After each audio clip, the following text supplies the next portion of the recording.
Call this meeting to order. Statement of open meeting law. Ryan Anderson, clerk, read the statement. Thank you, Travis. Roll call. Members, I'm here. Caleb. I'm here. Clint. Here. Travis. Here. John. Here. All the following items will be approved by one vote unless any board member desires to have a separate vote on any or all of these items. The consent agenda consists of the discussion, consideration, and approval of the following items 4A through 4A, 4M. Motion approved. Second. Second by John. Oh, yes. Yes. Yes. Yes. Yes.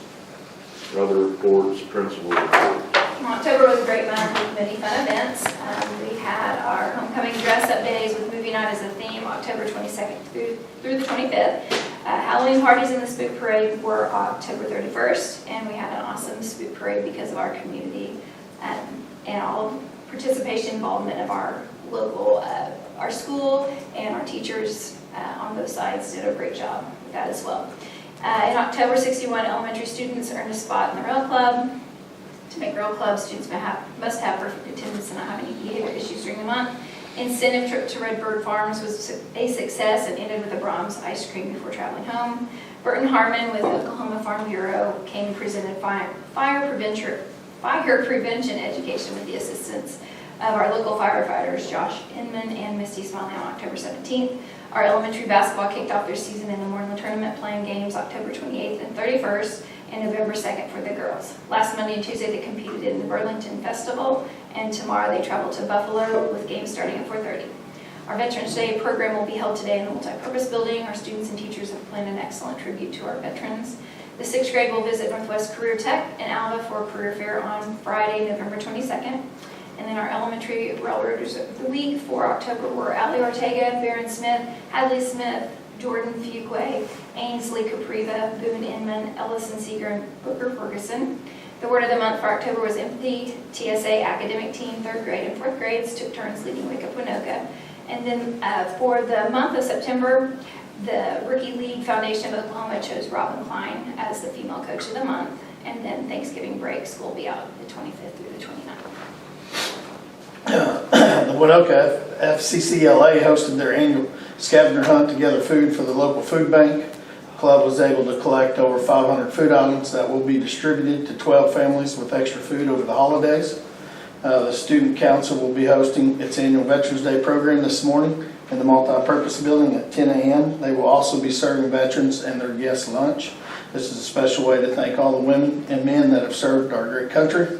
Mrs. Smith and the academic team travel to Fort Supply on November 16th to compete in the regional tournament. If they play well, this will give them an opportunity to qualify for the area tournament in January. The robotics team competed in the Robotics Best competition November 2nd at Northwestern. Mr. Tolson and his team put in many hours building and fine-tuning the robot. The students competed hard but weren't able to get in the top 2 to advance to regional competition. The junior high basketball season starts today in the Cherokee tournament. They will tip off at 2:30 and 3:30. They will travel tomorrow to Buffalo with the girls' game starting at 6:30. The Railroader High School football team wrapped up the regular season Friday night with a home win on senior night over the Bison. They will travel to Ryan on Friday for the first round of playoffs with a kickoff at 7 p.m. During Wake Up Waynoka, students that have been chosen for the high school junior high student of the weeks were Adriana Delgado, Daniel Cato, Alex Delano, and Kate Zoe. Thank you. Superintendent's report. Looking at our finances, general fund, this month we basically, our expenditures down slightly but flat on the year. Revenue is going to be about the same for the month, is flat. On the year it's up slightly. Again, we kind of talked about why that is in the previous ones. Looking at building fund, slightly down on expenditures. Expect that to change. We're starting to get to where we're going to start putting in the money from the bond. We're getting down to the end of what we're bonded for, so we'll start putting our money. So that'll start changing this next month. Revenue is up slightly, and that's due to interest rates.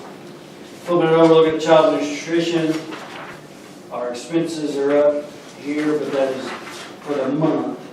That is due to the Keystone bill for September not coming in until late, so kind of double thing. But if you look on the year, it's basically flat. We're up slightly in expenditures. Revenue, here we are basically flat on the year. And that's just due to when it's paid. Obviously, this month we're down, last month we were high, so flat on the year.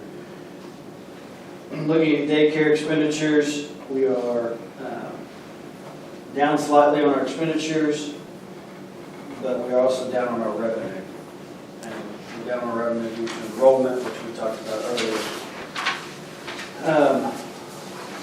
One thing, I sent this to you guys, I got it late on Friday, so it appears that the county assessor and the attorneys have decided to settle our Targa lawsuit. I have not had the opportunity to speak with her. Lately, we've had many conversations. She kind of knows where I stand on this deal. This is bad for us. We're going to be taking a big hit. We don't know for sure. We don't have a breakdown on our district. But what I can tell you that's coming through is 2020, they settled with a 29.9% reduction. 21, they're going to settle with a 57.9% reduction. 22, a 53.8% reduction. 23, a 63.3% reduction. And this year, a 59% reduction. So in the ballpark of 60% cut to Targa, which for us was, that's a big portion of our ad valorem. So of that 59% for this year, 53% was reduced coming into this year. So we knew we were already taking that 53%, and plus they got more tacked onto that. So that was through this email. I have not yet been able to speak to her since there, and I don't have a breakdown for our district yet. But I'll be working on that and trying to get those numbers to you guys to kind of see. Before I was estimating somewhere around a $700,000 to $750,000 cut to our budget for this year, and obviously years going forward if they keep it at that level. So, but that was news that came out. I got this a little after 5 on Friday, so the offices were closed after I got this and couldn't talk to her. But that came there. That's really all I have to say because I want to keep my word close to my heart right now because I'm not very thrilled with this outcome, and I'm afraid I'm going to say something I'm going to regret, especially with it being publicized. We'll move on. Thank you. For 6, vote to approve or not to approve the schedule of regular board meetings of the Waynoka Board of Education for the 25 school year. Move to approve. Second. Second by John. I'll vote yes. Yes. Yes. Yes. Yes. Consideration and vote to elect or not to elect the following as new member of the Board of Directors of the Oklahoma Public School Investment Interlocal Cooperative. Go ahead. Move to elect all 3 of them. Second. Second by Caleb. I'll vote yes. Yes. Yes. Yes. Yes. Do we have any new business? No new business. Entertain a motion to adjourn. Move to adjourn. Second by Travis. I'll vote yes. Yes. Yes. Yes. Yes.